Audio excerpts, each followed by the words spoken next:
85% des migrants clandestins guinéens sont des élèves, des étudiants ou des diplômés. Lorsqu'on a 85% des migrants clandestins qui proviennent de l'école, il y a un problème dans l'école. Ce que je reproche, c'est qu'on ne pense pas notre système. 55% des étudiants du secondaire guinéen sont en sciences sociales. Maintenant, on fait quoi avec ça? Expliquez-moi. Lorsque vous avez des bacheliers qui ne peuvent pas avoir de la place, ce qui fait que quand vous partez dans les options de sciences sociales, il y a un sureffectif. Vous partez à Gamal, il y a un sous-effectif. Quand vous venez, vous trouvez qu'il n'y a pas beaucoup d'étudiants. C'est facile à enseigner, c'est facile à encadrer, alors qu'à Somphonia, vous avez une population qui ressemble à la Chine populaire. Non, on va dire maintenant l'Inde, parce que la Chine, l'Inde a dépassé la Chine. Vous êtes très sévère, docteur. Ce n'est pas la sévérité, ce sont des faits. J'ai enquêté 16 000 étudiants.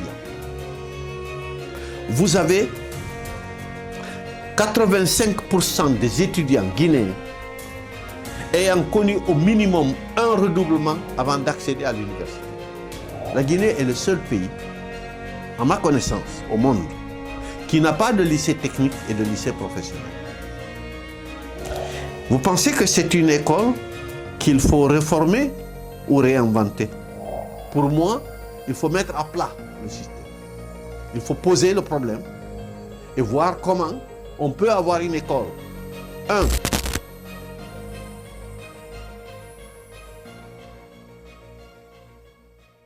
Bienvenue sur Oliab. Nous sommes très ravis de vous avoir. Vous n'êtes plus à présenter. Je pense que la majorité des Guinéens ou des personnes qui vont regarder cette vidéo vous connaissent. Mais pour les personnes qui ne vous connaîtraient pas encore, est-ce que vous pourriez vous présenter succinctement, s'il vous plaît? Écoutez, je m'appelle Barry Alpha Amadou Bano.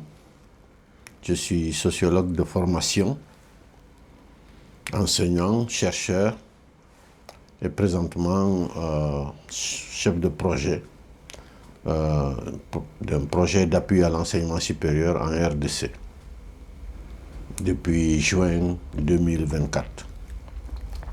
Voilà. D'accord. Vous êtes né à Sossi, dans un petit village de la sous-préfecture de Touba. Votre père, il était fonctionnaire, vous l'avez suivi dans ces différentes missions. Vous avez étudié à Macenta, à Mali, à Gaoual, à Tougui, à Koundara, à Forcaya et à Boufa. Comment a été la vie? Quels souvenirs avez-vous de cette période-là? Chacun, je pense, parle toujours de son enfance avec beaucoup de joie, beaucoup d'enthousiasme. C'est à Macenta que je suis devenu élève. J'ai fait donc le CP1 à Macenta, je pense le CP2. C'était en fait une permanence ou un hangar qui a été ma première classe, qui n'était pas loin des bureaux de mon papa. Et à chaque récréation, je venais à la fenêtre de son bureau et je trouvais toujours un jeton posé à la fenêtre. Je m'élevais en montant, en grimpant un peu sur le mur pour récupérer le jeton. C'est avec ça que j'allais acheter des galettes. Nous avons été mutés, on a fait 4 ans à Macenta, avant d'être muté, avant que mon père ne soit muté à Boufa. À Boufa, j'ai étudié à 2 endroits. Il y avait une école primaire sur la route principale de de Forcaya qui ressemble les Champs-Élysées, c'est-à-dire la route principale de Forcaya, de la rentrée du pont jusqu'à cette école qui était celle qui était en face de cette école. J'ai étudié là-bas. J'ai aussi étudié dans un autre endroit à côté qui était en fait aussi un magasin. J'ai étudié dans cette école. De Boufa, de Forcaya, mon papa était muté à Boufa. À Bofa, je logeais dans un étage. C'est la première fois d'ailleurs que ça m'arrivait. C'était des magasins qui étaient en bas et puis nous on était en haut. Pas très loin de la résidence du gouverneur. J'ai étudié, j'ai fait, je pense, la quatrième année, je pense, à Bofa. C'était là aussi, c'était un magasin, je pense, qu'on avait transformé en école. Et puis, mon papa a été muté à Gawal. À Gawal, j'ai étudié à l'école du centre, qui se trouve sur l'artère principale de la ville, la route, les Champs-Élysées de Gawal aussi. Et puis, à Koundara, mon papa a été muté à Koundara, et puis à Koundara, j'ai étudié dans trois écoles différentes. La première n'était pas loin de la maison. C'était un magasin transformé en école. Et je me rappelle que ma maman, quand je partais à l'école sans prendre mon petit déjeuner, elle venait à la récréation avec une thermos, du pain et une tasse pour que je puisse prendre mon petit déjeuner. Après, on a quitté cette école pour aller dans une école qui venait d'être construite, qui se trouve derrière, après l'hôpital, sur la route du collège, sur la route du Sénégal. Je fais partie de la génération qui a inauguré cette école. J'ai étudié là. Le souvenir de Koundara, c'est que c'est une école où j'avais perdu mes chaussures, on me les avait volées. Et mon père, pour me punir, m'obligeait à partir à l'école nu-pied. Je l'ai fait, je pense, pendant près d'une semaine, à une période où la chaleur, Koundara était à son sommet. Il était très sévère, votre père. Oui, très. Parce que je suis parti danser, j'ai enlevé mes chaussures pour les mettre comme oreiller. Et puis quelqu'un est venu C'était la première fois que je partais à un bal. Il a pris une pierre, il l'a remplacée par... Il a mis la pierre à la place de mes chaussures et j'ai continué à dormir. Quand je me suis réveillé dans les environs de probablement 1h ou 2h du matin, j'ai trouvé que les chaussures étaient parties. C'était une très belle paire de chaussures. C'était des Palladium.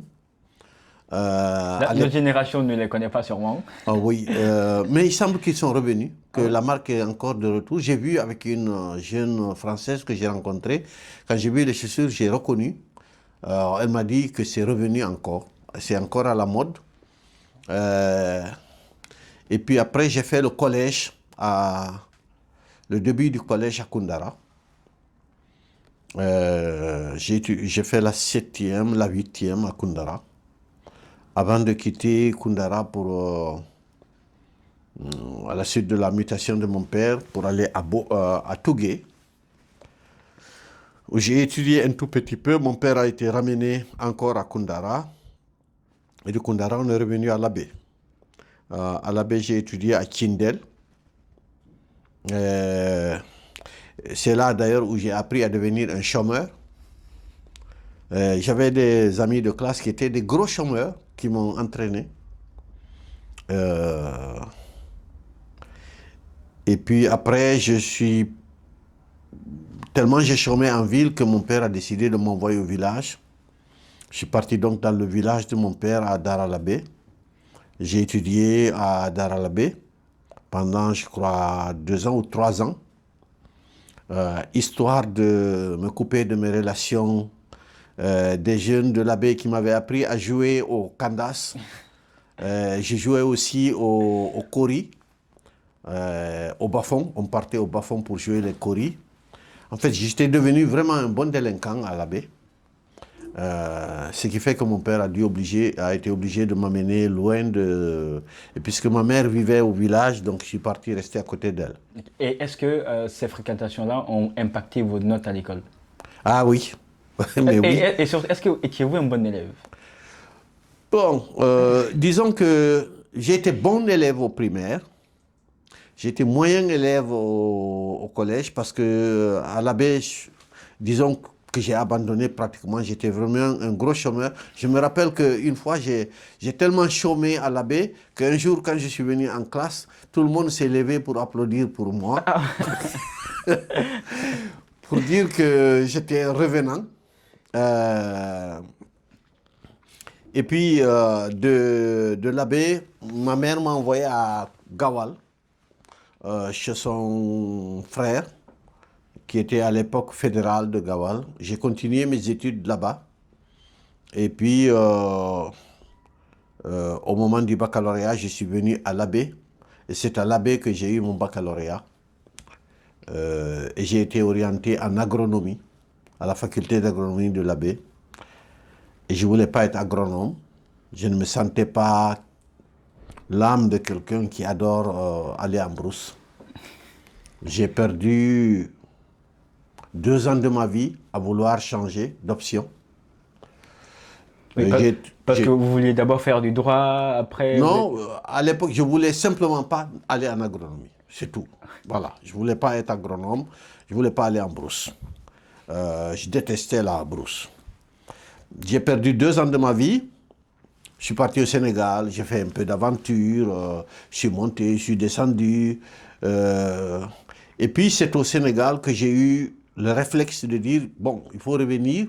Tu vas continuer les études parce que ce que j'ai vu au Sénégal m'avait convaincu qu'il était préférable d'aller à l'école, d'avoir des diplômes pour vivre confortablement comme ce que je voyais. Okay. Donc l'aventure n'était pas l'option la plus idoine. Oui, c'est ça. Et puis je suis donc revenu et je suis retourné à Conakry. Et là, mon oncle maternel qui est décédé, qui a été ministre d'ailleurs à un moment donné, Ahmad Binani, m'a aidé à me faire changer d'orientation. Donc de l'agronomie, j'ai été orienté. Je voulais faire droit. Malheureusement, l'année à laquelle j'ai été admis à l'université de Gamal, droit avait été fermé. J'ai donc été envoyé en sciences sociales. C'était en quelle année? C'est quoi? C'était en 1981, quelque chose comme ça. Donc j'ai été envoyé en sciences sociales. Ça s'appelait la Façonna. Faculté des sciences sociales, des sciences sociales et de la nature, Façonna.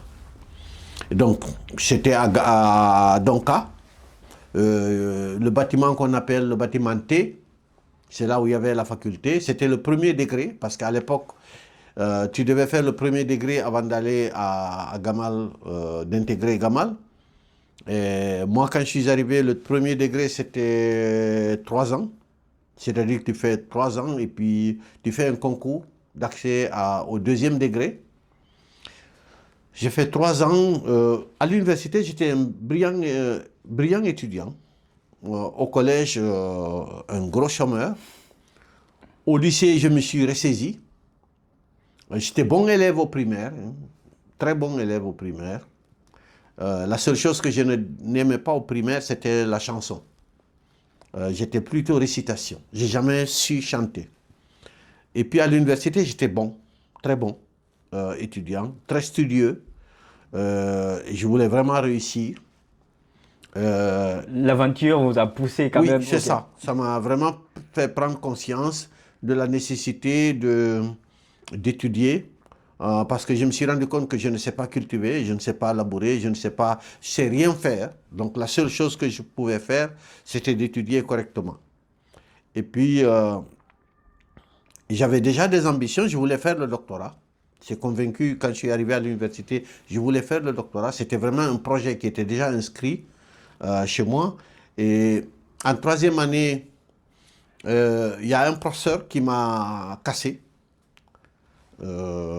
Il m'a donné 0 en moyenne annuelle en histoire parce que, disons, je l'ai contredit en situation de classe.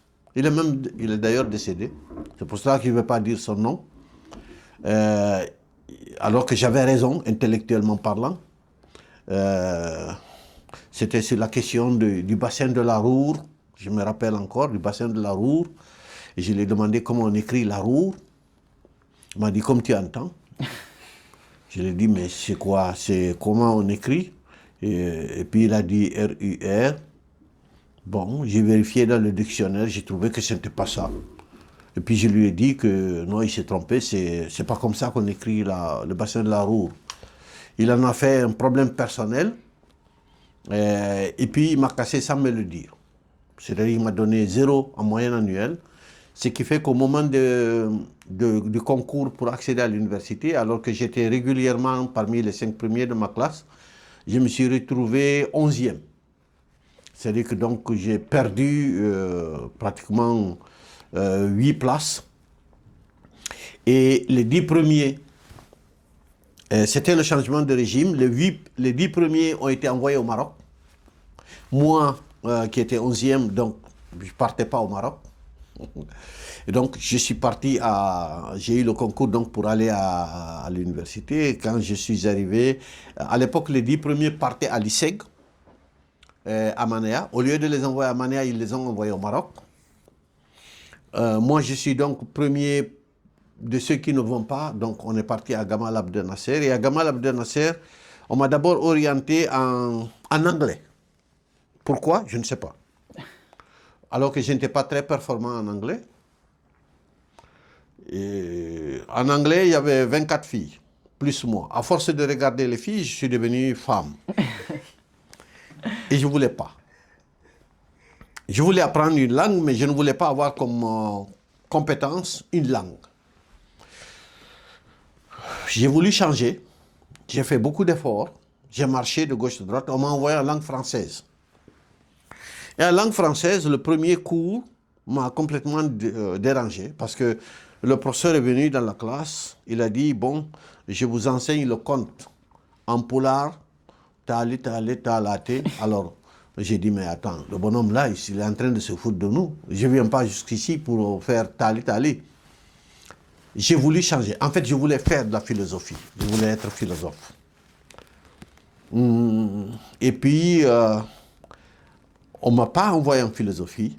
Et au final, après avoir perdu encore une année pour changer d'option, j'ai été donc orienté en sociologie.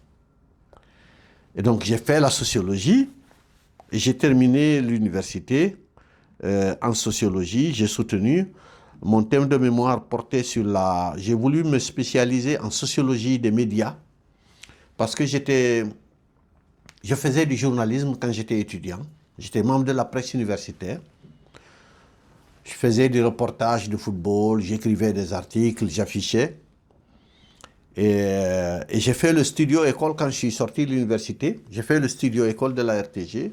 Fait partie de la première promotion qui a été formée par des journalistes qui avaient été envoyés par la France, à Radio France Internationale. Nous avons été formés. Et au terme de cette formation, je voulais rester comme journaliste. Et d'ailleurs, mon arrêté d'engagement à la fonction publique, le premier que j'ai reçu, vient de la RTG. Entre-temps, le recteur s'emparait. Un jour, alors que je lui avais demandé de m'aider à avoir une bourse pour devenir journaliste, et il m'avait recommandé, le ministre Zainoul, que celui-ci m'aide à avoir une bourse et que celui-ci était disposé à m'aider.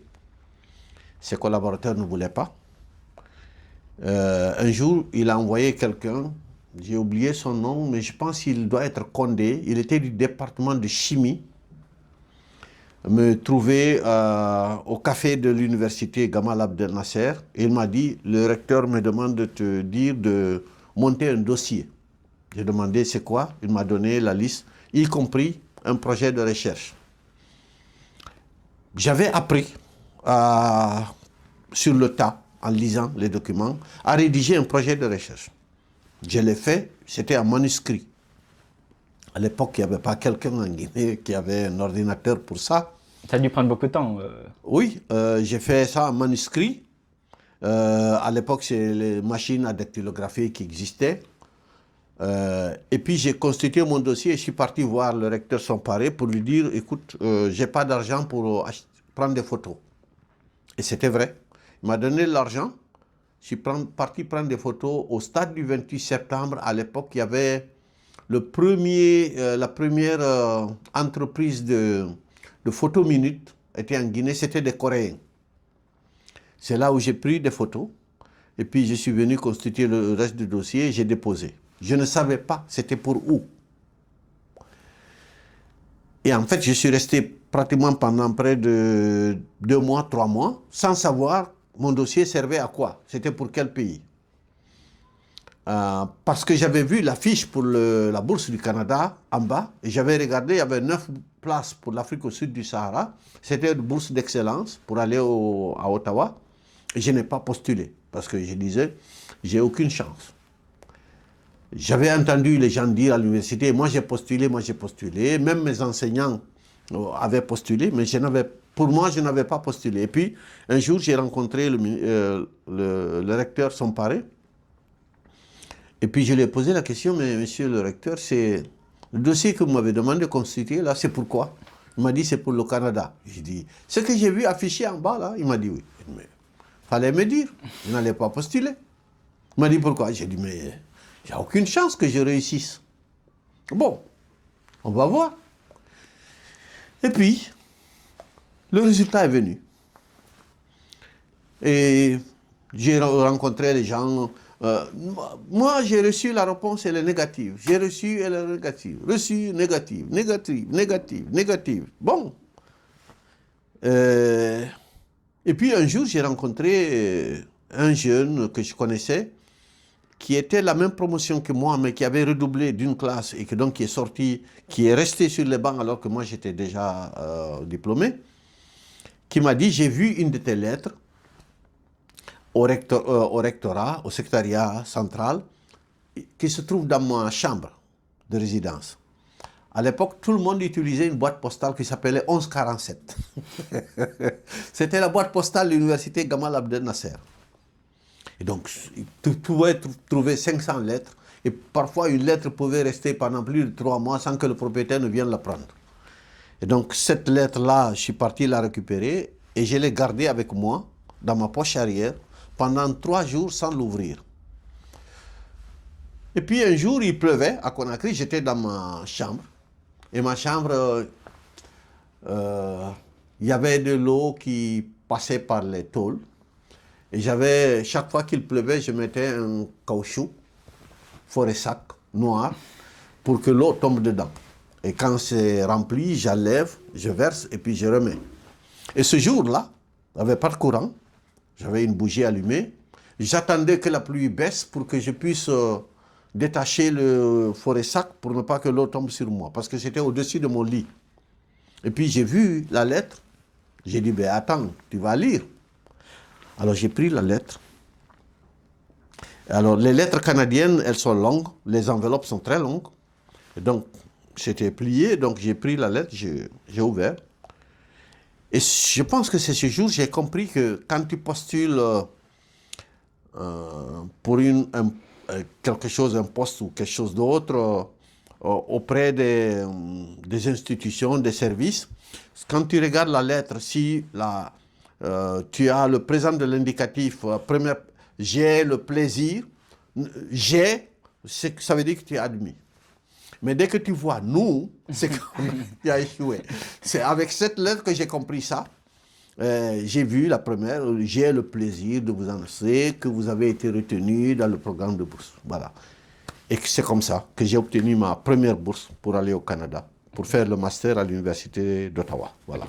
Et je précise juste que vous avez été le seul retenu en Guinée sur 90 candidats. Oui, disons, ce n'est pas parce que j'étais le... Je pense que ce qui a... Parce que j'ai rencontré celui qui m'a retenu, celui qui a sélectionné mon dossier à Ottawa. Et je lui ai posé la question. Il s'appelle Richard Poulin. Il est parti à la retraite. Quand je suis parti à l'université d'Ottawa, je l'ai rencontré et je lui ai posé la question. J'ai dit, est-ce que je peux savoir pourquoi vous m'avez sélectionné? Il m'a dit 2 choses. Premièrement, dans ton projet de recherche, tu as cité des auteurs qui indiquent que tu as une très grande culture, que tu as lu des ouvrages anciens et des ouvrages nouveaux. ce que tu voulais faire n'existait pas comme spécialité chez nous. Parce que tu voulais faire un master en sociologie de la communication. Ça n'existait pas chez nous. Mais puisque tu as une grande culture, tu as cité des auteurs anciens qui sont dans la discipline et des auteurs récents, on a considéré que tu es un bon candidat parce que tu as déjà l'habitude de lire. La deuxième raison pour laquelle on t'a sélectionné, on a regardé tes notes. Tes notes universitaires, pour quelqu'un qui vient du système français, tu avais de très très bonnes notes. Parce que je suis sorti de l'université avec une moyenne générale de l'université de plus de 7. Donc ce sont les deux raisons pour lesquelles j'ai été retenu pour aller à Ottawa. Voilà. D'accord. Et vous avez aussi vous avez effectué cette première année-là à Ottawa. Vous êtes rentré en Guinée et vous avez bénéficié d'une autre bourse. Alors, je suis resté 2 ans Ok. à Ottawa pour faire le master. Je voulais faire la thèse. J'étais pressé de faire la thèse. Je me disais que si je restais là,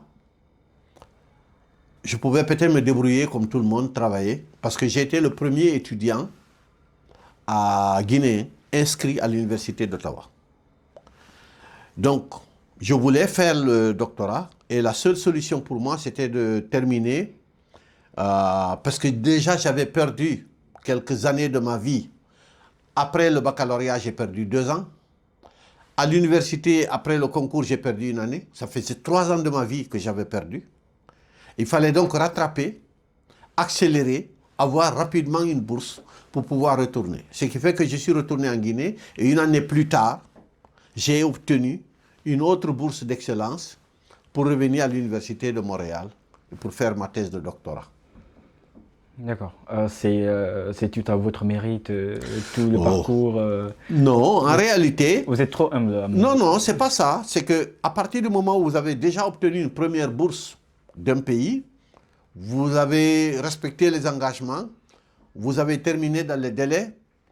Pour ce pays, il est relativement facile de vous accorder une deuxième chance plutôt que quelqu'un d'autre qu'on ne connaît pas. Voilà. Ce qui fait que lorsque j'ai postulé pour le doctorat en Guinée, pour aller, il y a beaucoup de gens qui ne voulaient pas que j'obtienne la bourse pour le doctorat. Je me rappelle encore qu'un des responsables m'a dit, mais pourquoi toi, tu as déjà une bourse, tu es revenu, on va te donner encore une autre bourse pour aller. Tu n'es pas le seul Guinéen. Quelqu'un me l'avait dit, un responsable très élevé dans la hiérarchie administrative et académique. Je n'ai pu contourner ce problème que par la grâce de Tolno, le ministre Tolno. C'est lui qui a accepté de signer mon dossier de candidature qui avait déjà été rejeté par le recteur de l'université de Gamal Abdel Nasser. En fait, je suis parti le voir, et je lui ai expliqué, et il a accepté d'endosser, alors que normalement, c'était le recteur qui devait transmettre. Ce qui fait que moi, mon dossier pour mon doctorat n'a pas transité par le rectorat de Gamal. Je l'ai déposé directement chez le ministre, et le ministre l'a signé, et le ministre l'a transmis. Et la dame qui était au service culturel, ce qu'on appelle le service d'appui à la coopération canadienne, ne voulait pas de mon dossier aussi. Parce qu'elle considérait que c'est comme si j'avais un privilège particulier par rapport à d'autres, parce que les autres, le recteur a signé, alors que moi, c'est le ministre qui a signé. Beaucoup de batailles. Au final, j'ai eu des appuis directement du ministère de l'Éducation du Québec, de l'enseignement supérieur. La ministre de l'enseignement supérieur du Québec est intervenue particulièrement pour mon dossier, pour demander à ce qu'on envoie mon dossier. C'est comme ça que j'ai été retenu. Vous aviez les bras longs Non, en fait, celle-là, par exemple, je ne la connaissais pas. Ce qui s'est passé, c'est que j'ai cherché et j'ai vu son adresse et j'ai pris contact avec elle pour lui expliquer que mon dossier était bloqué à l'ambassade du Canada, au service d'appui. Et celle-là, celle qui était directrice à l'époque, c'était une Haïtienne. Je pense qu'il n'existe pas quelqu'un qui me détestait comme elle. Elle ne voulait rien entendre de moi. Elle me l'a dit les yeux dans les yeux. Y a-t-il une raison particulière? Non, peut-être que je ressemblais à quelqu'un, un Haïtien, qu'elle a détesté en Haïti avant de s'exiler. Et puis donc, j'ai pris contact avec la ministre en question. Et puis elle m'a répondu, bizarrement, je lui ai écrit une lettre. Elle m'a répondu pour me dire, au regard de ton dossier académique et universitaire, de ton parcours à l'université d'Ottawa, je vais m'impliquer. C'est elle qui a donné des instructions que mon dossier parte. Cette année-là, il n'y a eu que 2 boursiers pour la Guinée. C'est mon ami politicien Faya. Faya Milmono? Oui. Ok. Nous avons été les 2 à avoir la bourse. Moi, je partais pour la thèse et lui, il partait pour faire son master. Voilà comment je suis retourné au Canada. Et d'ailleurs, quand il a vu la liste, on était 2, il est venu à la faculté des lettres pour me chercher. Il voulait avoir des contacts avec moi parce qu'on devait partir ensemble. Il ne savait pas que je me cachais des autorités de l'université de Conakry, en particulier le directeur, parce qu'il avait refusé de signer mon dossier. Et donc il est venu à la faculté des lettres et puis il parle aux gens. Je cherche Bano. Il semble qu'on a obtenu la bourse ensemble pour aller au Canada. Il est venu, on a dit, hé Bano, viens. Il y a quelqu'un qui dit que vous avez eu la bourse ensemble. J'ai dit non, il se trompe, ce n'est pas moi. C'est Bano Nadel. Parce qu'il y a un autre Bano qui s'appelle Bano Nadel. J'ai attendu que Faya quitte la faculté pour le suivre sur les rails. Et je l'ai rejoint là, je lui ai dit, bon, écoute mon ami, c'est très simple. Le Bano qui a eu la bourse là, c'est moi. Nous devons partir ensemble. Je te demande de ne plus jamais venir ici. Ne parle pas à mon nom. Occupe-toi de tes affaires. Arrête de venir ici. Parce que moi, je suis obligé de me cacher pour partir, sinon je risque d'avoir des problèmes. Parce qu'il ne faut pas oublier, moi j'ai été engagé à la fonction publique lorsque j'étais déjà au Canada. C'est-à-dire que c'est au Canada, j'ai touché mon premier salaire alors que je n'étais pas en Guinée. J'étais engagé et j'étais parti pour faire ma formation. Donc, je ne voulais pas me retrouver dans une situation où le recteur allait écrire une lettre pour dire, voilà, il est en situation d'abandon. Donc, je me suis faufilé et je suis parti. Voilà. D'accord. En tout cas, je pense que c'est une expérience qui a été mémorable pour vous à plusieurs titres. Et à la fin de votre formation, vous êtes rentré en Guinée. Vous avez occupé plusieurs fonctions dans le monde universitaire. Vous avez été directeur de master, recteur, et vous avez occupé d'autres titres. Vous avez écrit des ouvrages, notamment celui qui est intitulé 1 an, 2 mois et 4 jours, le temps pour comprendre la Guinée. Dans plusieurs conférences et dans une récente avec l'association Gandal, vous affirmiez que l'éducation guinéenne n'a pas besoin de réforme, elle a besoin d'être réinventée. Est-ce une façon de dire que l'école guinéenne n'est pas adaptée à la société guinéenne ou est-ce que ça va au-delà? Alors, je n'ai pas été recteur, j'ai été vice-doyen, non, directeur de labo, vice-doyen, vice-recteur à la recherche, recteur d'une université privée. Voilà, Oprah Winfrey. Oui. Ok. Conseiller du président, ministre. Et puis je suis redevenu de là où je venais, je suis reparti là-bas. C'est-à-dire? Enseignant-chercheur. Oui, en fait, pourquoi j'utilise le mot réinventer plutôt que réforme?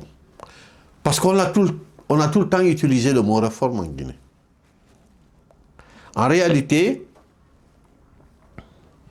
je préfère réinventer. Pourquoi? Parce que le système éducatif guinéen,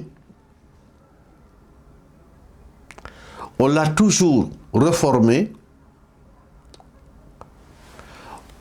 par palier et non pas dans son intégralité.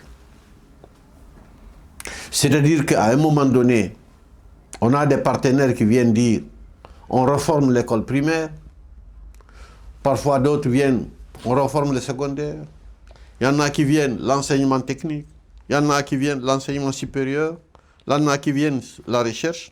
En réalité, il faut réinventer le système éducatif. Lorsque vous avez un système éducatif avec 85% de migrants clandestins qui proviennent du système éducatif. Migrants clandestins, c'est un terme fort. Oui, c'est pas moi, ce sont les données de l'OIM. Sur la migration des Guinéens, la migration clandestine, 85% des migrants clandestins guinéens sont des élèves, des étudiants ou des diplômés. Lorsqu'on a 85% des migrants clandestins qui proviennent de l'école, il y a un problème dans l'école. Il ne faut donc pas, et lorsqu'on a un système qui produit des filles et des hommes qui n'arrivent pas à trouver de l'emploi ou qui trouvent de l'emploi et qui n'arrivent pas à être performants au travail, ça veut dire qu'on a besoin de réinventer. Lorsque dans un pays, la population considère que l'école est différente de leur propre société, c'est qu'on a besoin de réinventer l'école. Parce que pourquoi les écoles franco-arabes se développent, se multiplient? C'est parce qu'en réalité, les populations considèrent d'une certaine façon que l'école hellénique, celle qui a hérité de la colonisation, est différente de leurs valeurs sociétales. Par conséquent, je préfère utiliser le mot réinventer plutôt que de réformer. Pour moi, il faut mettre à plat le système. Il faut poser le problème et voir comment on peut avoir une école, de qualité, 2, inclusive, qui permet en réalité de scolariser tous les enfants, mais pas au rabais, 3, que les populations se sentent concernées par l'école, s'approprient l'école, considèrent que l'école est le prolongement de leur propre famille. Enfin, je veux une école qui ne produit pas simplement des demandeurs d'emploi, mais qui produit aussi des créateurs de richesses. Et cela signifie qu'il faut réinventer l'école. Réinventer en faisant quoi concrètement? 1, en s'assurant de la cohérence systémique entre la maternelle et même se poser la question, avons-nous besoin de la maternelle? Avons-nous plus besoin d'avoir une école maternelle ou alors une formation maternelle en Coran plutôt que d'avoir une formation maternelle en français? Le lien entre l'école maternelle et l'école primaire. Le lien entre le primaire et le secondaire. Comment faire en sorte que l'école coloniale que nous avons héritée, qui fait que l'entrée en 7e est un examen national, que la France a abandonné, qui nous a laissé et que nous continuons à garder.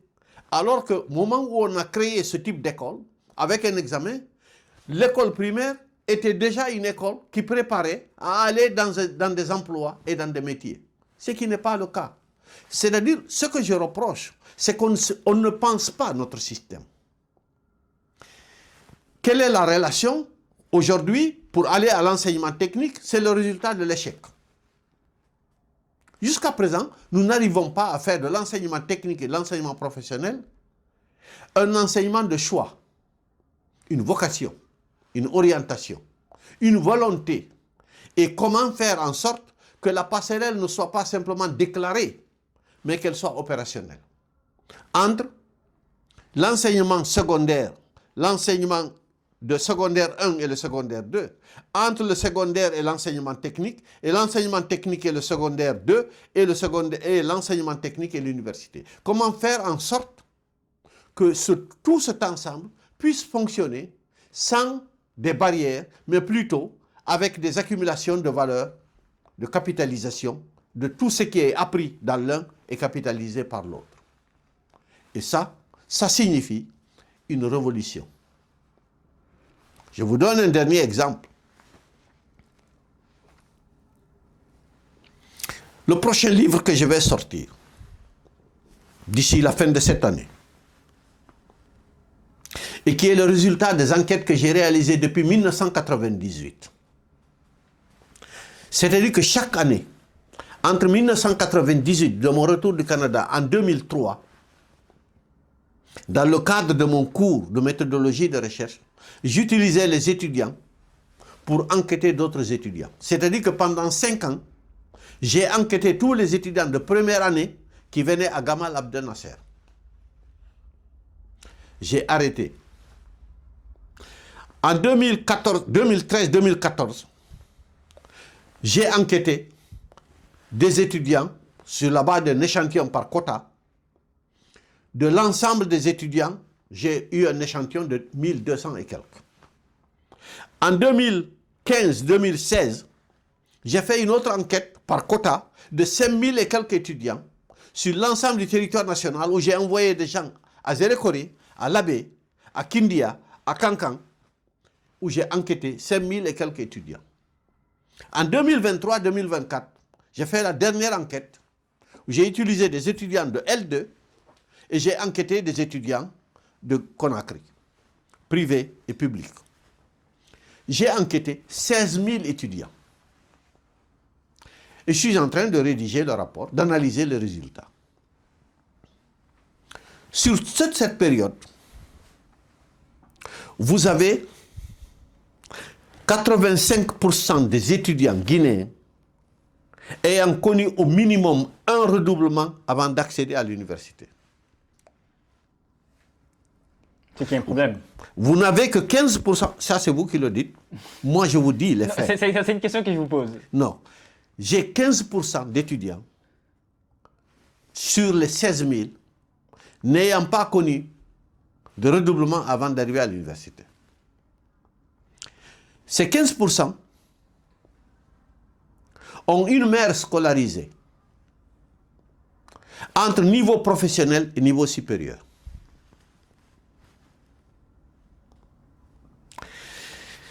Ces 15% ont passé par des écoles privées. Vous pensez que c'est une école qu'il faut réformer ou réinventer? Cette école, sur les 16 000, indépendamment des années, vous avez une moyenne d'âge des garçons qui est sensiblement de 25 ans en première année. Et une moyenne d'âge des garçons supérieure de 2 ans de la moyenne d'âge des filles. C'est une école qu'il faut réformer ou réinventer. Et je peux multiplier les exemples. Mais puisque je veux que les gens achètent mon livre, je ne vais pas tout vous dire. Je vais attendre qu'il sorte pour vous dire ce qu'il y a d'autre dans le détail. C'est pour cela que j'ai dit il faut réinventer cette école. Nous attendons impatiemment la sortie de ce Bientôt. Nous serons très très ravis de le lire. J'aimerais parler de quelque chose qui est récurrent dans la société guinéenne. On fait souvent le constat que en tout cas les bacheliers choisissent les sciences sociales au détriment d'autres sciences. On estime le pourcentage à plus de 50%. Moi, ma question est la suivante. Est-ce que le procès qu'on fait à ces personnes-là est juste? Est juste dans le sens où aujourd'hui il faudrait plutôt interroger ces statistiques-là ou plutôt interroger la façon dont l'enseignement des sciences sociales est prodigué dans les universités? Alors, quand vous verrez l'étude qui va sortir, vous comprendrez que je vais juste vous donner quelques éléments. Le fait qu'il y ait beaucoup d'élèves au secondaire en sciences sociales résulte d'un certain nombre de facteurs. Premier, c'est que c'est la réforme de Mme Aïchaba qui a créé 3 options au lycée. Sciences sociales, sciences expérimentales, sciences mathématiques. Depuis lors, on n'a pas réformé. Lorsque j'étais ministre, il y avait une étude qu'on a commanditée, qui a été réalisée et qui proposait un réajustement, et je l'ai dit dans ma communication, je l'ai publié, sur des filières pour avoir au minimum un lycée général et des lycées scientifiques, lycées techniques et professionnels. La Guinée est le seul pays, à ma connaissance, au monde, qui n'a pas de lycée technique et de lycée professionnel. 65% des programmes de l'enseignement supérieur sont calibrés série technique, scientifique. Gamal Abdel Nasser, intégralement. Symphonia en partie. Bokeh totalement. Dalaba totalement. Une partie de Labé. Une partie de Kankan. Mamoun intégralement. Farana totalement. Zérekoré en partie. Et vous avez 50% d'élèves au lycée en sciences sociales. Parce que nous n'avons pas un système d'orientation, d'aide à l'orientation, au niveau du collège avant le lycée. C'est au niveau du collège. Je vois, on parle d'aide à l'orientation au niveau du lycée. Mais c'est trop tard. Parce que si vous êtes déjà dans sciences sociales, vous êtes déjà dans un canevas. C'est comme une autoroute. Il y a des portes de sortie. Mais en réalité, vous êtes dans l'autoroute. Vous ne pouvez pas. Donc, c'est au niveau du collège qu'il faut aider à faire l'orientation. Et cette orientation en sciences sociales, c'est davantage d'abord du mimétisme. Vous savez, les Guinéens? C'est déjà mimétique? Oui, très mimétique. Je vais vous dire une chose que vous ne savez peut-être pas. Allez-y à Conakry. Les maisons des années 1950 se ressemblent. Celles des années 60 se ressemblent. 70 se ressemblent. 80 se ressemblent. 90. Chaque période, chaque décennie, vous avez un plan type qui s'impose. Tout le monde fait la même chose. Allez-y à Madina. Les Peuls, ils vendent du riz, des aliments, de la cigarette. Les Malinqués sont dans la friperie et les pièces de rechange. Les forestiers réparent les congélateurs et les frigidaires. Attention, on peut vous accuser de catégoriser les gens. Mais ce n'est pas moi, ce sont les données statistiques. C'est la réalité, ça. Pourquoi on le fait? Je vais vous dire pourquoi. Le premier qui quitte le village, qui vient faire du commerce dans tel domaine, et qui réussit, il devient un modèle de réussite. Lorsque les gens quittent le village, ils viennent, ils le trouvent dans un domaine, naturellement, ils les aident à intégrer ce domaine. Eux aussi vont devenir des commerçants de cette nature. Lorsque c'est leur métier, c'est la même chose. Vous savez qu'il y a des préfectures en Guinée où pratiquement vous avez, grosso modo, les chauffeurs et les mécaniciens se trouvent dans certaines préfectures, ils sont originaires de certaines préfectures. Vous voulez nommer la préfecture? Non, pas du tout. Pour ne pas que tu me fabriques un deuxième procès. Non. La même chose, prenez les quartiers de Conakry. Chaque quartier a un groupe originaire d'une préfecture, d'une région, d'une ethnie majoritaire. Pourquoi? Ce n'est pas parce que les gens font un complot. Ce qui se passe, c'est que le premier qui arrive, qui achète, lorsque quelqu'un quitte le village, il vient, il va descendre chez lui. Quand vous arrivez à Conakry, vous n'avez personne, on vous demande, Daïuri Hanto, tu viens d'où? Tu dis, on dit, ah, tu as un parent ici. Et on t'indique là-bas. Et tu vas aller déposer ton petit bagage là-bas. Et lorsque tu vas vouloir acheter, il va t'indiquer un endroit à côté de lui qu'il connaît, parce qu'il préfère avoir un voisin du même village pour permettre des affaires sociales. Voilà comment. C'est donc une société de mimétisme. Et aussi longtemps que l'école ne brise. Moi, j'ai été vice-doyen, chargé des études. Vous savez comment les gens font? Je suis assis, les gens ont été orientés. Les étudiants viennent me voir dans mon bureau. Bonjour, monsieur. Oui, bonjour. Monsieur, j'ai été orienté en histoire. J'ai dit oui. Ah, je vais aller en géographie. J'ai dit d'accord, fais-moi une demande. Il fait une demande. Je prends, je dépose. Je ne change pas. Vous savez pourquoi? Parce qu'il n'a pas... Il est venu une première fois, il reviendra une deuxième, une troisième fois. Il sort. Pourquoi il a voulu aller en géographie? Il a rencontré un de ses amis qu'il connaît depuis longtemps. Celui-ci lui dit, on t'a orienté où? L'autre dit, je suis en histoire. Et toi, géographie? Il dit, géographie là, c'est très bon. Hein? Et bon, il va dans mon bureau, il veut changer. 2 jours plus tard, il rencontre quelqu'un d'autre qui a fait philo. Ça va? Tu es où? Philo. Ah, moi, on m'a orienté. Un philo là, il semble que le professeur là, il est très bon. Et puis il revient, monsieur, j'ai dit oui. Monsieur, je veux changer. J'avais demandé géographie, je veux faire philo. J'ai dit, fais une autre demande. Il fait une demande, je dépose. Parce que vous vous orientez par mimétisme. Vous faites des choses qui n'ont rien à voir, ni avec votre compétence, vos habiletés, ni avec une connaissance du marché de l'emploi.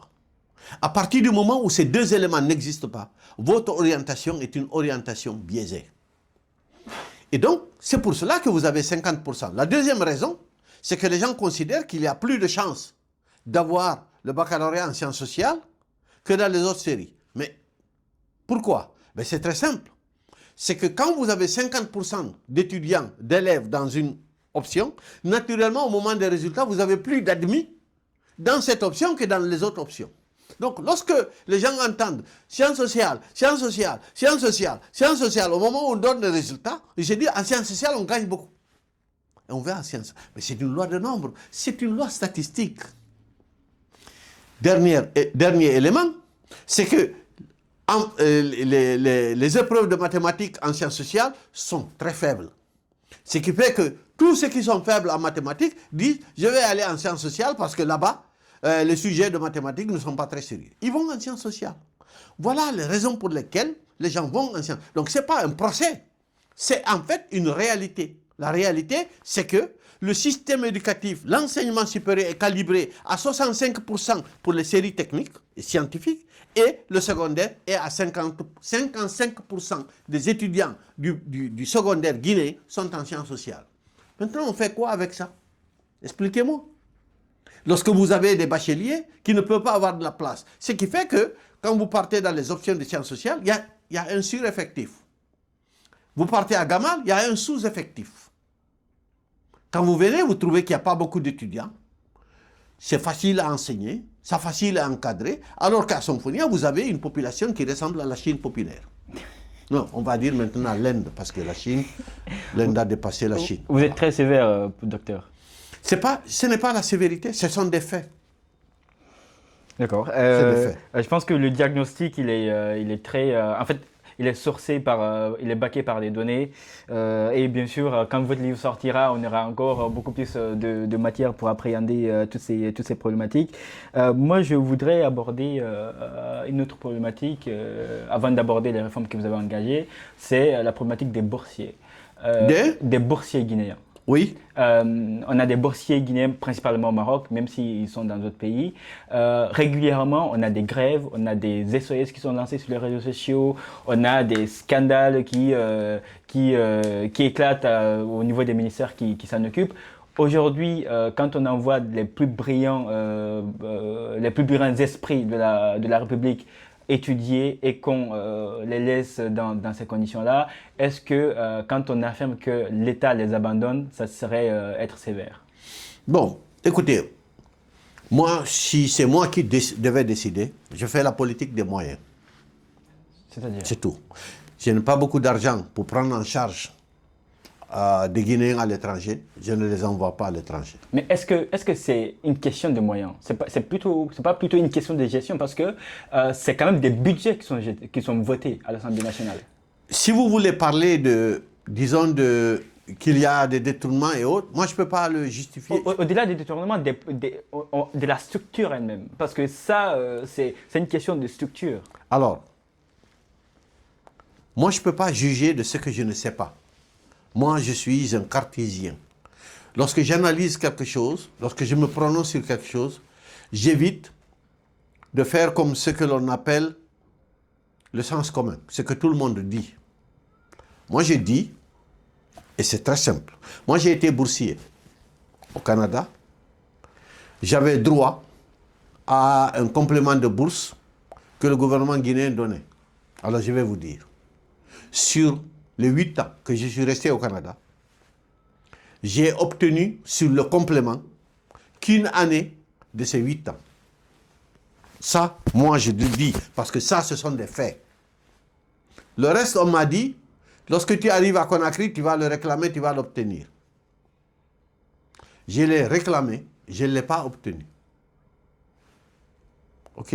Mais je dis encore une fois de plus, moi, si je suis celui qui décide, lorsqu'un État n'a pas les moyens de toutes les dépenses, il ne s'engage pas dans des dépenses supplémentaires.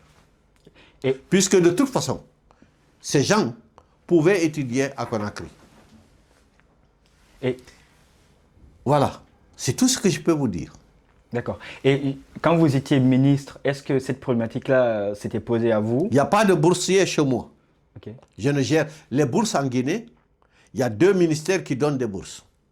Il y a la présidence de la République, où on a logé, depuis l'arrivée du président Alpha au pouvoir, le service national des bourses extérieures a quitté l'enseignement supérieur pour aller à la présidence.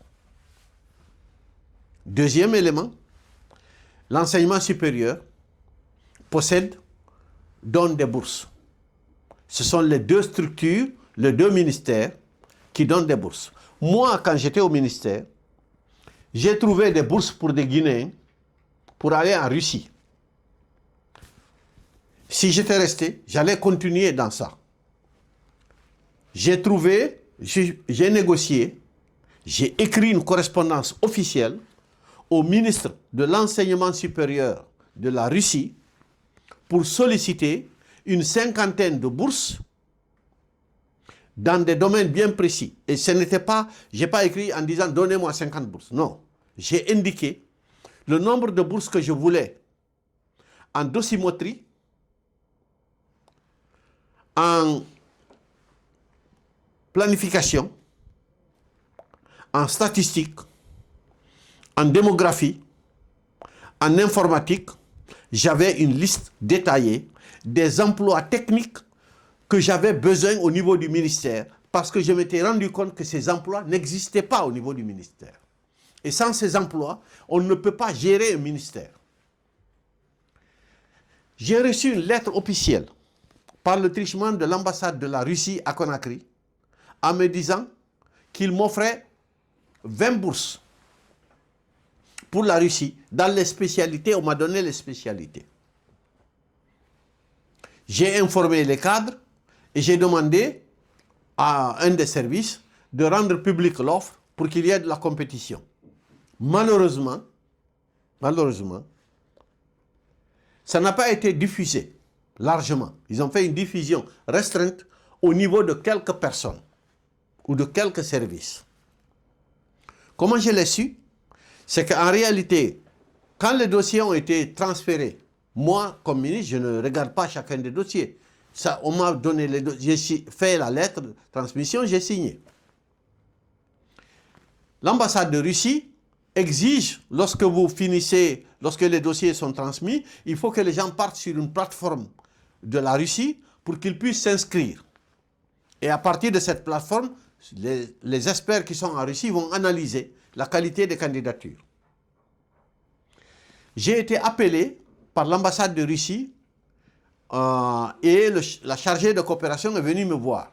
Elle m'a dit, nous sommes désolés, on voulait vous offrir 20 bourses chaque année on a été incapable d'avoir plus de 13 boursiers. J'ai demandé pourquoi. Il m'a dit, monsieur le ministre, on n'est pas à la Mecque. J'ai demandé, mais pourquoi vous dites ça? Il me dit, c'est à la Mecque qu'on envoie des personnes âgées pour faire la prière. C'est-à-dire que la quasi-totalité des candidats étaient des personnes qui, certains, devaient partir à la retraite dans 2 ans ou 3 ans. Les Russes ne voulaient pas avoir des gens qu'ils vont former et qui vont venir à la retraite avant même de terminer leur formation. Voilà. Si j'étais resté, j'aurais continué ce processus et j'aurais sollicité d'autres pays, toujours pour avoir des... J'avais écrit à l'Arabie Saoudite pour solliciter des formateurs pour former les enseignants des écoles franco-arabes de Guinée, pour les reconvertir. Parce que la plupart de ceux qui enseignent dans les écoles franco-arabes ont fait des formations islamiques. Hadith, histoire du prophète, en fait, alors que j'avais besoin d'avoir des biologistes en langue arabe, des philosophes en langue arabe, des physiciens en langue arabe, des mathématiciens en langue arabe, ainsi de suite. Donc j'avais sollicité, j'avais écrit une lettre officielle au ministère de l'Enseignement supérieur du Royaume, qui m'avait répondu favorablement, et ils m'ont dit d'ailleurs, compte tenu du nombre de Guinéens qui ont fait ce type d'études pour les reprofiler, ils préfèrent plutôt développer avec moi une politique de la mise en place d'une école en Guinée, une école de formation de formateurs en langue arabe. Voilà, c'était ça le projet. D'accord. On a parlé tout à l'heure de coopération avec des organisations comme la Russie, des pays comme la Russie ou encore l'Arabie Saoudite. Au-delà de ces pays-là, est-ce qu'on a des organisations comme l'Organisation de la francophonie, le CAMES, etc. Quel est le poids réel de ces pays ou de ces organisations dans le système éducatif guinéen? Je ne sais pas. Parce que quand on prend par exemple l'Organisation de la francophonie, l'OIF, si je ne me trompe pas, je pense, si je ne me trompe pas, elle propose ou elle participe à l'élaboration de manuels sur la langue française. Est-ce qu'on a quand même un petit regard là-dessus ou comment est-ce que ça se passe? Là, récemment, je pense que notre compatriote a été élu au conseil du CAMES. Comment est-ce que ça se passe? Est-ce que ces organisations-là impactent vraiment le système éducatif? Écoutez, si vous me posez des questions de 2025, je suis dans l'incapacité de vous répondre parce que je ne connais pas. J'ai quitté la Guinée en 2024. J'ai quitté mon poste en 2021 et depuis que j'ai quitté mon poste, en fait, je ne suis pas impliqué dans la gestion. Donc, je ne peux pas savoir. Ce que je peux vous dire, dans le système éducatif guinéen, ce que je sais jusqu'au moment où j'ai quitté, les implications fortes, c'est la Banque mondiale, c'est Expertise France, par le truchement du financement de l'AFD. Et c'est juste des financements ou est-ce qu'il y a un appui technique derrière? Non, c'est-à-dire qu'il y a un financement, mais il y a des projets, il y a un appui technique, et puis il y a la Banque mondiale. Les organismes, c'est la Banque mondiale, c'est l'UNESCO, et c'est Expertise France par le truchement d'un financement de l'AFD. Ce sont les 3 organismes, jusqu'au moment où j'ai quitté, qui étaient très impliqués dans l'appui du secteur de l'éducation, à tous les niveaux. Alors, la GIZ était dedans. GIZ, c'est-à-dire? Allemande. Ok. L'organisme d'aide à la coopération de l'Allemagne. Ils ont quitté. De plus en plus, ils sont loin du secteur de l'éducation. À un moment donné, il y a quelques années, l'USAID était dedans, mais ils ont arrêté. Donc, grosso modo, c'est cela. L'OIF, j'ai jamais vu l'OIF. L'AUF, oui. Il y a une implication de l'AUF. Moi, quand j'étais ministre, j'avais négocié avec l'AUF. Je voulais mettre en place leur programme qui s'appelle IFADEM, la formation des maîtres à distance. J'avais reçu une délégation par 2 fois pour pouvoir établir. Après, le projet a été arrêté. Mais mon successeur n'a pas jugé que c'était digne d'intérêt. Okay. Quoi encore? Quel organisme? Ok. Et justement, pour ne pas que j'oublie ça, dans votre livre, vous avez écrit du premier régime dirigé par le fait président Ahmed Sékou Touré, en passant par le régime dit de redressement de fait général Lansana Conté, de Moussa Dadis en passant par Alpha Condé, dont le changement a subi la refondation du jeune colonel Mamadi Doumbouya. Bref, chaque groupe d'hommes en prenant le pouvoir a dressé un réquisitoire implacable contre ses prédécesseurs. Oui. Est-ce une façon de dire que en Guinée, il n'y a pas cette continuité-là, c'est-à-dire chaque personne qui vient abandonne ce qui a été déjà fait et veut faire à sa façon?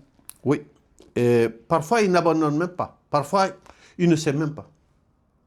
Parce qu'il n'y a pas de transmission de dossier.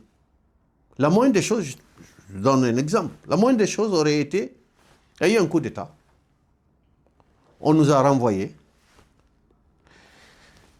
qu'on organise une série de rencontres avec notre successeur, en disant, pendant une journée ou une demi-journée, chacun de nous n'a qu'à dire et mettre par écrit tout ce qu'il a fait, tout ce qu'il voulait faire, tout ce qu'il avait envisagé, et on le laisse sur la table à notre successeur. Ça coûte quoi? De toute façon, vous avez enlevé les gens. Ils vont partir. Mais la moindre des choses aurait été de demander de faire un bilan, une forme de passation de service, pas de passation parce que c'est un coup d'État. Les uns partent, les autres viennent. Mais quand même que l'on sache exactement ce que les uns ont fait. En tout cas, je souhaite que on arrive à capitaliser sur ce que les uns et les autres font. D'accord. Et actuellement, vous êtes en RDC, en République démocratique du Congo, dans le cadre d'une mission qui vise l'enseignement de ce pays-là. Est-ce que vous constatez une convergence au niveau des problématiques avec celle de la Guinée? Et est-ce que, généralement, il ne faudrait pas une sorte de réponse concertée au niveau continental pour pallier les problèmes éducatifs du continent? Bon, si vous voulez des choses concertées, il faut d'abord que les présidents des différents pays acceptent ça. Vous savez, un État, avec ses limites territoriales, ses institutions, ses organismes, il n'est pas censé, il n'est pas obligé de faire avec les autres. Idéalement, l'UMOA, par exemple, dans le passage au LMD, l'UMOA a travaillé ensemble pour le passage au LMD.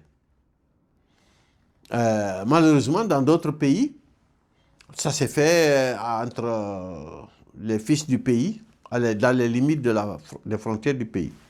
J'ai dit encore une fois de plus, si tous les pays africains au sud du Sahara décident au moins, et c'est pour cela que, par exemple, il y a la réunion du CAMES, il y a la réunion de l'AUF, ces réunions des organisations qui regroupent pourraient permettre en fait de déterminer des lignes directrices communes. Parce que, grosso modo, on a les mêmes problématiques, même si ce n'est pas à la même ampleur.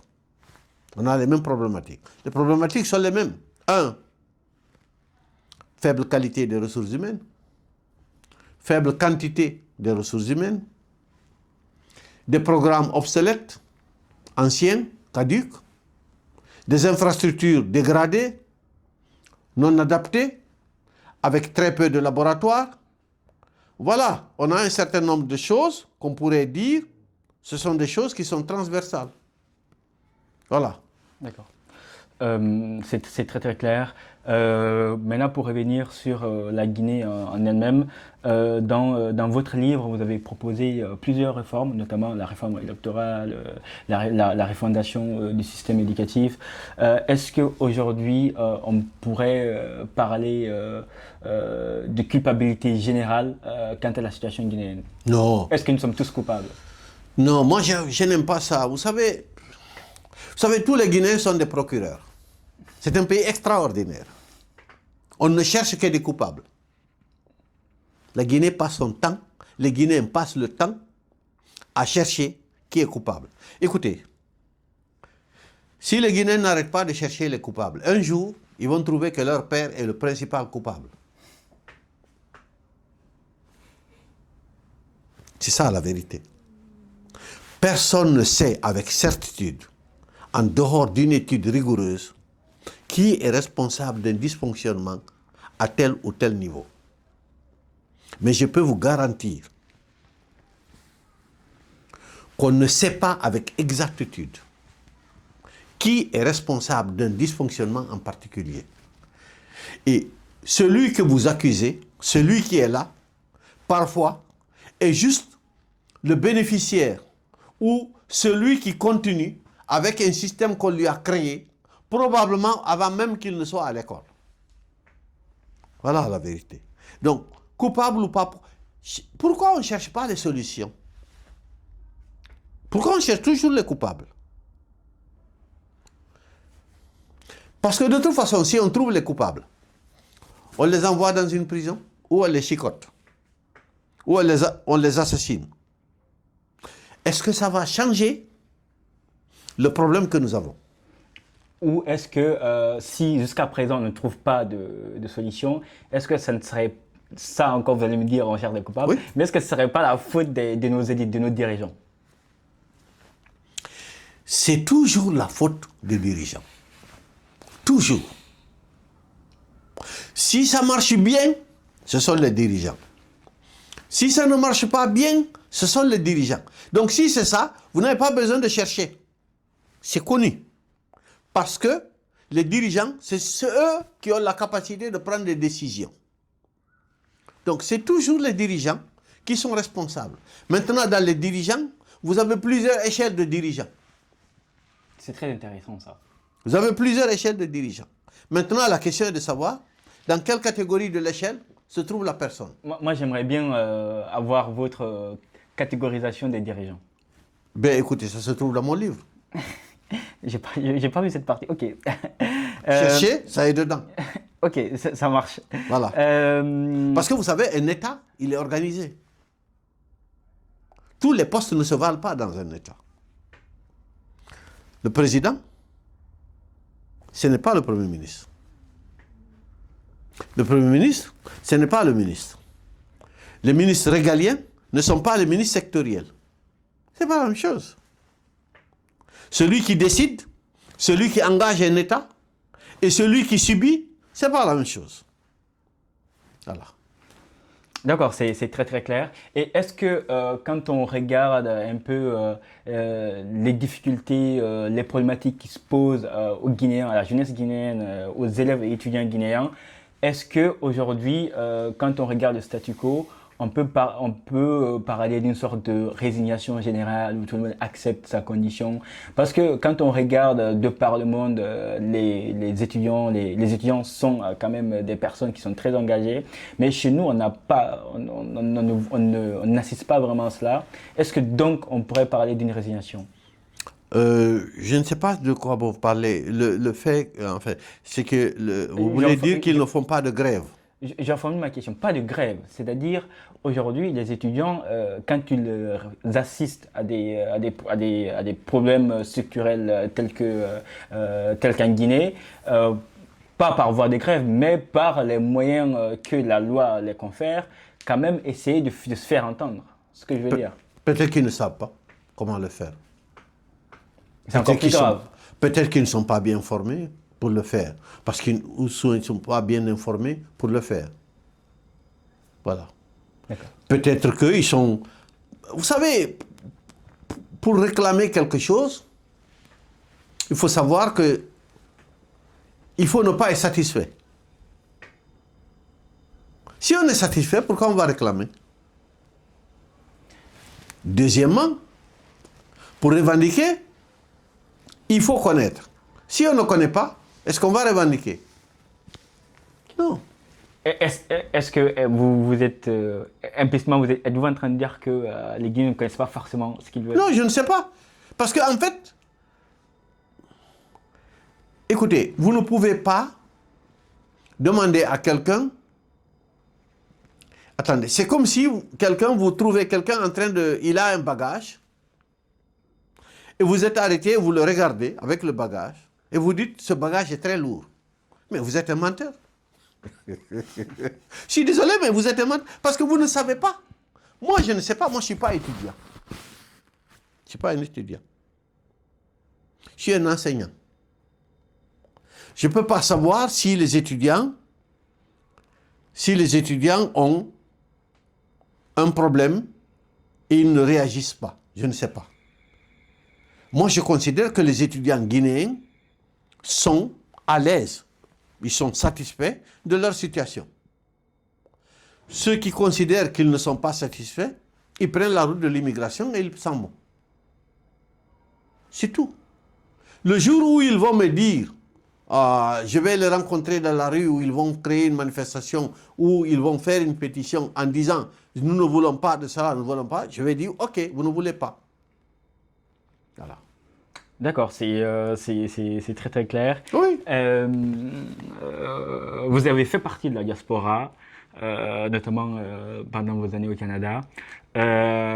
Aujourd'hui, on a un compatriote, si je ne me trompe pas sur son nom, qui s'appelle Abdoulaye Baniré Diallo, qui a été nommé directeur de la Cité des Sciences. Est-ce que sont des initiatives à multiplier, c'est-à-dire aller chercher les talents de la diaspora, leur faire venir?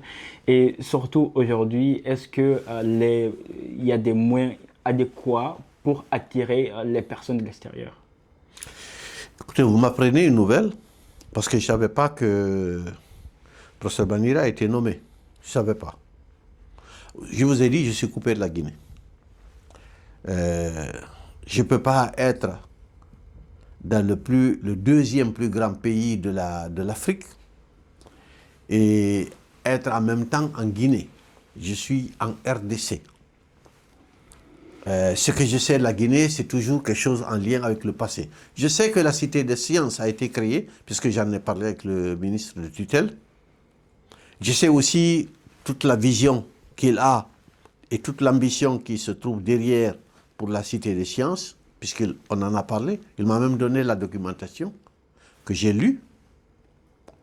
Je sais que Baniré, c'est une grande sommité dans le domaine des sciences.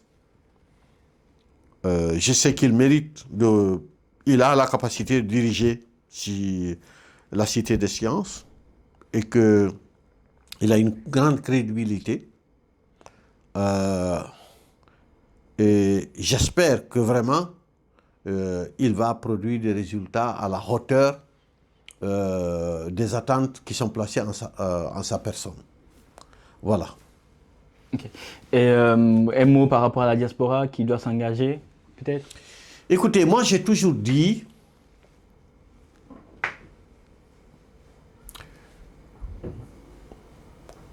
on peut décider de ne pas retourner en Guinée, de faire sa carrière jusqu'à aller à la retraite dans le pays où vous êtes installé, où vous avez fait vos études. Si tel est votre choix, moi je n'ai pas d'autre point de vue là-dessus. Je dis, c'est votre choix. Moi, ce n'est pas le choix que j'ai fait. Le choix que j'avais à faire, c'était de retourner en Guinée. Je dis néanmoins, pour quelqu'un qui est en début de carrière, un jeune, il faut, tout en faisant sa carrière dans son pays d'accueil, de temps à autre, quand il vient en Guinée, il n'a qu'à regarder les opportunités. Ouvrir les yeux et les oreilles, poser des questions et voir s'il n'y a pas d'alternative à sa position dans le pays d'accueil pour voir s'il peut apporter sa contribution. Et ne pas se donner le mandat de changer la Guinée, mais au moins, dans le secteur dans lequel il va travailler, il va espérer pouvoir impacter positivement, améliorer la situation. Je pense qu'il faut le faire. Parce que dire à tous les Guinéens il faut retourner, je pense que c'est se donner un mandat qui est au-dessus de ma tête. Dire aux Guinéens de rester, c'est donner une instruction qui est au-dessus de ma tête. Mais je dis, si vous êtes Guinéen, de temps à autre, prenez contact avec le pays, regardez les opportunités, tâtez le terrain, voyez si c'est possible de pouvoir faire quelque chose dans votre pays. Parce que, après tout, si vous étiez venu très jeune par exemple, à 6 ans ou 7 ans, peut-être que vous n'aurez pas d'attache avec la Guinée. Mais lorsque vous venez après avoir déjà terminé l'université ou obtenu le baccalauréat, vous avez encore des relations, vous avez des attaches.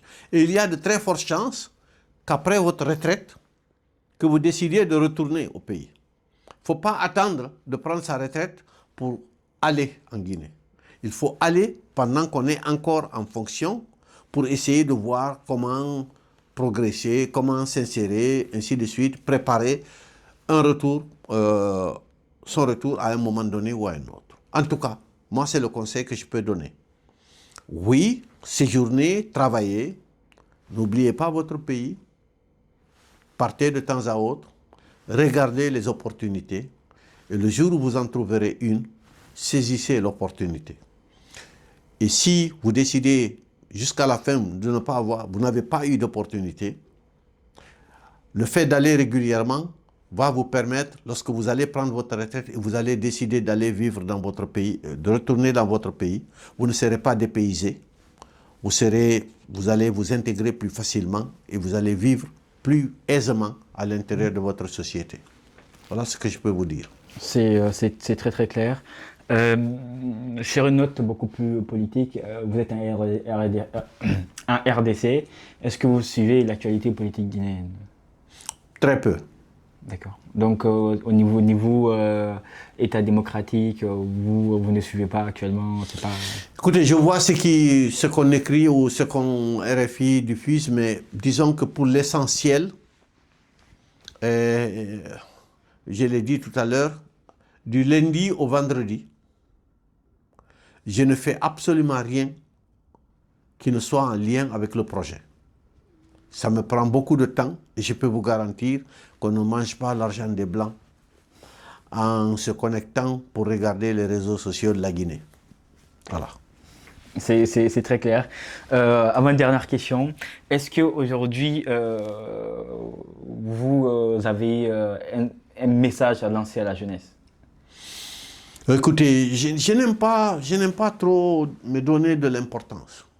Pourtant, vous êtes important. Non. Vous êtes trop humble. Non, non. Si quelqu'un a besoin de moi, mon numéro n'a pas changé. Il passe aussi en RDC, sur WhatsApp. Si quelqu'un a besoin de moi, besoin de mes conseils, de mes idées, il peut m'appeler, comme d'habitude. Si je n'ai pas le temps, je rappellerai. D'accord. Voilà. Mais donner des conseils à tous les jeunes, la seule chose que je peux dire aux gens, apprenez, lisez, instruisez-vous. On n'apprend pas pour quelqu'un, ni pour avoir un poste. Il y a un écart entre votre savoir et les postes que vous allez occuper. L'avantage pour ceux qui sont à l'école, d'être performant à l'école, c'est que ça vous rend beaucoup plus digne. Parce que si vous avez la conviction que vous avez une base, une très bonne base dans votre discipline, vous devenez difficile à déstabiliser. Voilà. Apprenez, apprenez, apprenez. D'accord. Voilà. C'est très clair. Et pour finir, est-ce que vous auriez 2 ouvrages à conseiller? Bon, ça dépend de la spécialité. Hein. Chacun doit lire d'abord. Des livres qui vous ont marqué. Ah. Indépendamment des spécialités. Ah, ok. Moi, disons, le livre Amadou Hampâté-Bâ m'a marqué. Le Comte de Monte Cristo m'a marqué. L'enquête par questionnaire de Claude Javot, qui est décédé, m'a marqué. Sur ce livre de Hampâté-Bâ, c'est quoi le titre? C'est Wangre. Ok. Voilà. D'accord. C'est des livres qui m'ont marqué. Oui. Et tous les autres livres de ma discipline. D'accord. Voilà. Ok. Je suis resté très dans mon monde à moi. C'est-à-dire que, étant donné que mon parcours universitaire est un parcours linéaire, sociologie, sociologie, sociologie. C'est resté très linéaire. Les ouvrages de ma discipline, vraiment, c'est des choses qui font partie de ma vie. Voilà. D'accord. Nous vous remercions beaucoup, docteur, d'avoir accepté cette interview. Nous avons été ravis de vos réponses et merci. Merci à vous.